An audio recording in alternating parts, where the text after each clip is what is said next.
Il y a des faits dans des lorsqu'il, pour rendre sa chose jolie, il a mis ces faits-là. Quand il a eu le choc et qu'il a eu l'hémorragie interne, arrivé à l'hôpital, partager la vidéo, il faudrait que les gens comprennent ça. Il faudrait que le monde entier comprenne ce que je suis en train de dire. Je suis très au sérieux et ça me fait très très mal de voir que des gens se sont décarcassés et qu'on vive ça. Et que la famille, la pauvre Tina qui a été blâmée, la famille de Didier Arafat, sa femme, ses enfants, ses proches, ses parents qui sont indignés aujourd'hui, pour moi, ça n'a pas... On ne doit pas laisser ça passer. Il faudrait qu'on communique dessus pour que tout ça, ça s'arrête. Parce que ça peut arriver à quelqu'un demain. Depuis un certain temps en Côte d'Ivoire, les corps sont devenus aujourd'hui moyens de communication, moyens de publicité.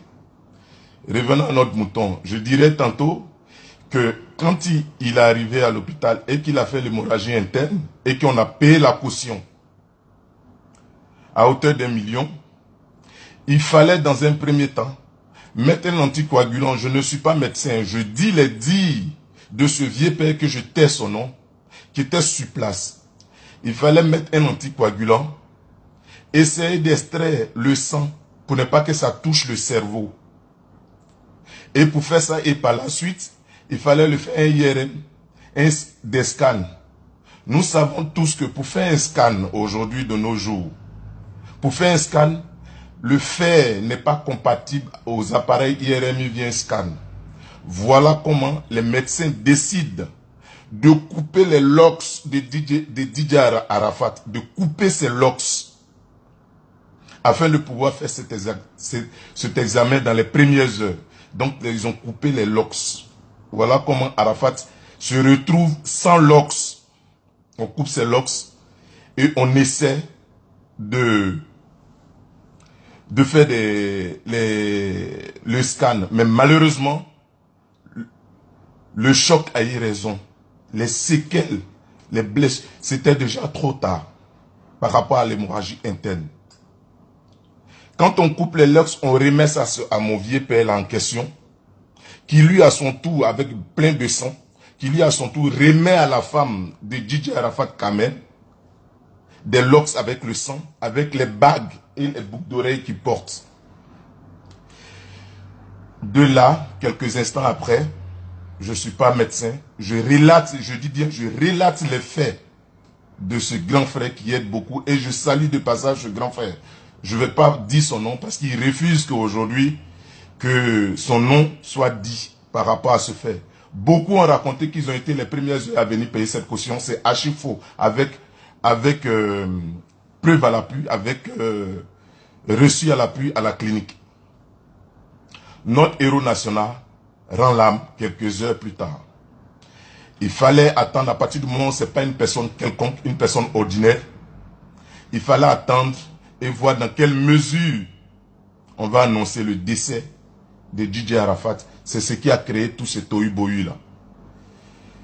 Donc du coup, on se retrouve dans cela. Pour ceux, aujourd'hui, je suis indigné pour tous les blogueurs, tous ces faux pasteurs, tous ceux qui, je sais pas, par manipulation, par récupération, ont voulu se faire un nom, ont voulu se donner de la communication, des pasteurs, des blogueurs, des personnes ordinaires, des politiques qui ont fait de la récupération et qui ont mis dans la tête des jeunes gens que c'est pas Arafat qui était à la clinique, ni Arafat qui était à l'Ivocep.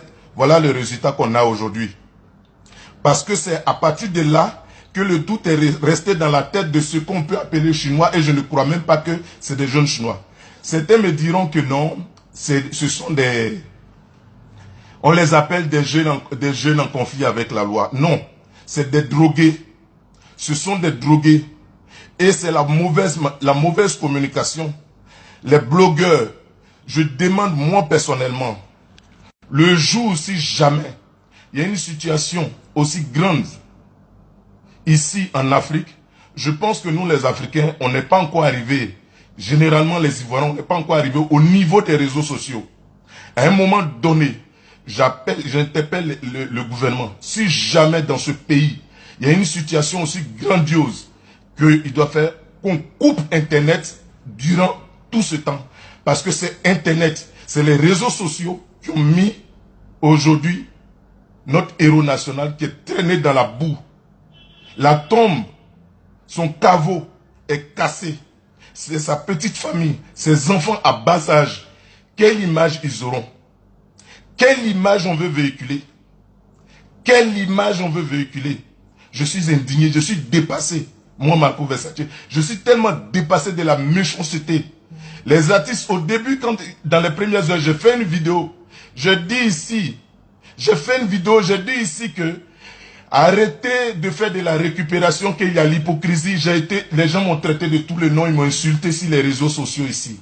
Ce que j'avais prédit, c'est ce qui est en train d'arriver. La récupération, la communication forcée, des gens qui veulent utiliser des soi-disant pasteurs, comme bizarrement, c'est en Côte d'Ivoire seulement que tous les jours, la Côte d'Ivoire est devenue la Nouvelle Jérusalem, la Côte d'Ivoire est devenue Israël. Tous les jours que Dieu fait, ici, il y a des visions.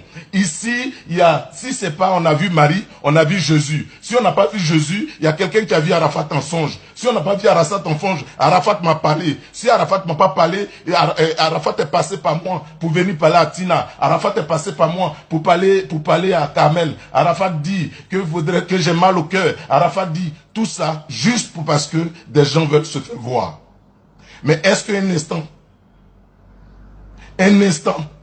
est-ce que les gens ont déjà imaginé un seul instant qu'ils sont en train de mettre des parents? Sa pauvre mère, elle a passé tout son temps, cette dame-là. Les gens l'ont calomniée, l'ont blessée, même ce qu'elle est. Moi, je dis ici que je ne peux pas comprendre qu'aujourd'hui, tout le monde soit autour de notre ange Didier et qu'on ne refuse de respecter sa mère, même si elle est ce qu'elle est. Mais Dieu est passé par cette femme. Je ne peux pas dire des mauvaises paroles pour nous mettre au monde ce Didier.